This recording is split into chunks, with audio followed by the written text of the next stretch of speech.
সূত্রে জানা যায়, সাগর পথে মালয়েশিয়া পাচারের উদ্দেশ্যে নারী ও শিশুসহ বিপুল সংখ্যক ব্যক্তিকে টেকনাফের বাহারছড়ার পিরিজবন্যা পাহাড়ি এলাকায় বন্দী করে রাখা হয়েছে।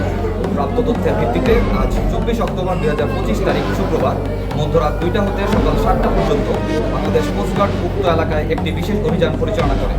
অভিযান চলাকালে কোস্টগার্ড সদস্যরা উক্ত পাহাড়ের চূড়ায় পাচারকারীদের গোপন আস্তানা হতে পাচারের উদ্দেশ্যে বন্দী থাকা নারী ও শিশুসহ 44 জন ব্যক্তিকে উদ্ধার করে।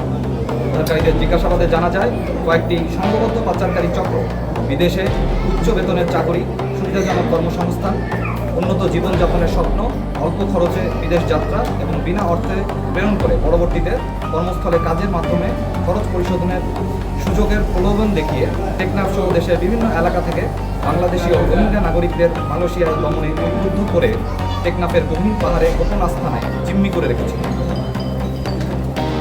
পরবর্তীতে পাচারকারীরা তাদের সুবিধাজনক সময়ে মেরিন ড্রাইভ সংলগ্ন উপকূল হতে বোট যোগে মালয়েশিয়ায় পাচার করার পরিকল্পনা করছিল। তারা আরও জানায় যে পাচারকারীরা তাদের আটকে রেখে নির্যাতনের মাধ্যমে মুক্তিপণ আদায় করার চেষ্টা করছিল।